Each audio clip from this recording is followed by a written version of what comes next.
Hello, it's Jimmy, and in this video I'm going to be talking a little bit about buying books on Amazon and off Amazon, mainly off Amazon.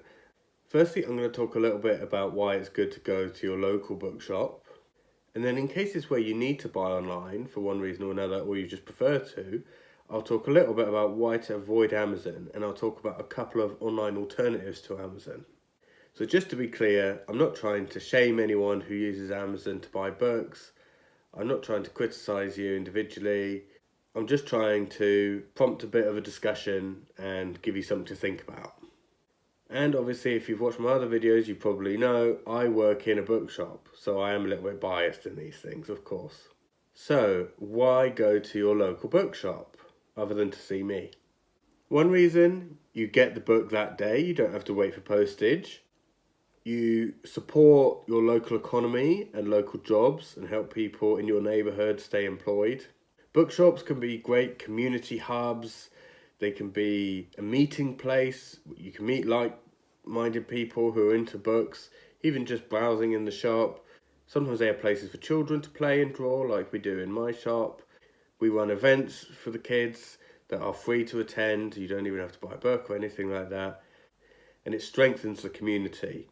We also have events. That might be playing games together. It might be a discussion, a reading group, an author signing, an author reading. So going to your local bookshop, you might have an opportunity to meet one of your favourite authors, or meet and have a chat with an author you haven't met before, but maybe you'll find out something interesting. Likewise, you can get signed books in the bookshop, either at an event or after an event, or even if they haven't had the author in specifically, they might have been able to source some signed copies. You can talk to fabulous booksellers who can give you a more personalised attention and recommendations than you could ever get from even the best of algorithms. If you go somewhere that sells and buys second-hand books, then you can even get some store credit, bring along some of your old books that you're ready to get rid of, and then walk out with some extra books without paying anything or paying less. I know that's something that Alex Black and some other booktubers do quite a lot. You might think, oh, my local bookshop, they won't have as much range and stock availability as going online. But even if they don't have it, usually they'll be able to order it into the shop for you, or at the one where I work, we can even arrange for it to be delivered to your house, usually for free. So the result is a bit like an online shop, but with a lovely chat with me thrown in. And in a slightly more abstract way, a nice shop can be almost a work of art in itself. You might get pleasure just from going there and being in the space. If it's a nicely curated shop, it might be nice just to be there, even if you're not there to buy anything, and just relax among the books. However, I am aware that there's many situations where buying online is preferable. You might not have an accessible local bookshop. Maybe you don't have a local bookshop at all, or not one that meets your accessibility needs, or one that you feel comfortable in. You might not have enough time or the means to go out to the shop, and it's just easier to do it online. But even in those situations, I would encourage people to think about using alternatives to Amazon for their online shopping as well. So why avoid Amazon? That's not really what I want the focus of this video to be about, but there's lots of reasons. They're notorious for avoiding paying their taxes, which can undermine provision of local services and weaken communities. They have a long history of treating their workers terribly, and they can be bad and expensive for small publishers. There's lots of reasons that you can find online. I might link some articles in the description to this video. But suppose you've decided you want to buy a book online and you'd like to explore the alternatives to using Amazon. And by the way, both Book Depository and Abe Books are both owned by Amazon, so I'm including them as part of Amazon and not recommending them as an alternative because they are actually the same company. So firstly, you may not be in the UK. I'd encourage you to go and find a good alternative wherever you are. But whether or not you're in the UK, I can recommend a couple of different websites. Firstly, I'd recommend going onto the individual publisher's website. This is a especially good idea with small publishers.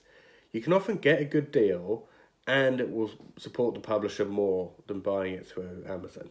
So Verso is a publisher that sells their own books through their website, and they often have amazing deals on. They'll often have 40% off, sometimes on everything in the shop, or even 90% off of ebooks. And Microcosm Publishing is that really interesting small publishing house that I recently read that book, On the Books by Greg Farrell, and I got that through their website directly. So it is worth checking the website of the publisher themselves and see if they sell books directly. Another website is called Hive. The website is hive.co.uk, and they make an arrangement with bookshops where when you buy a book through them, a small cut of the price of the book will go to a local bookshop that's part of their network. And I think you can choose even which bookshop gets that bit of credit from your purchase. Hive also has an affiliate program. If you tend to put affiliate links to books under your videos or anywhere else, and you use Book Depository affiliate links or Amazon, Hive is an alternative if you want to support local bookshops and still get that affiliate money. They are a UK-based website, but they do ship internationally. And the final recommendation I'm going to make is blackwells.co.uk. So this is the website of an independent, smallish chain of bookshops called Blackwells. And here's my disclaimer. I work for Blackwells. I work in a branch, one of the shops, but I don't speak for Blackwells. Nothing I'm saying representing Blackwells. I've got no authority to speak on their behalf. They haven't asked me to make this video. They don't know I'm making this video. I'm completely speaking for myself. I'm not speaking for Blackwells, but you should be aware that I work for them. So Blackwells, on the website, there's an enormous range of books.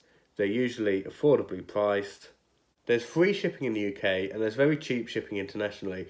Sometimes it's even cheaper to buy a book internationally than in the UK through Blackwells. So to test it out and give you an idea of how much it costs, I looked up this book, which I read last week as part of the Spring Into Reading-a-thon, These Bones Will Rise Again by Panashe Chigumadzi. The recommended retail price is $7.99. I had a look on Amazon.co.uk as well. On there, it's available for $7.74, and that does not include shipping. It would cost me $2.99 to ship to my house. On blackwells.co.uk, this book would cost me £6.35 with free delivery within the UK. I went to the checkout page and I changed my delivery country just to see how it would be, how much it would cost at a few different countries. If I were in South Africa, it would cost me £6.29 to get this book and get it shipped to my house. So that's actually 6p cheaper than it would actually cost me being in the UK. If I was in Ukraine, it would cost me £6.19. So that's 16p cheaper than if I were in the UK. If I was in Canada, it would cost me £6.77. So you're effectively paying 42p shipping there. And if I was in the USA, it would cost £9.90. So a bit more expensive there.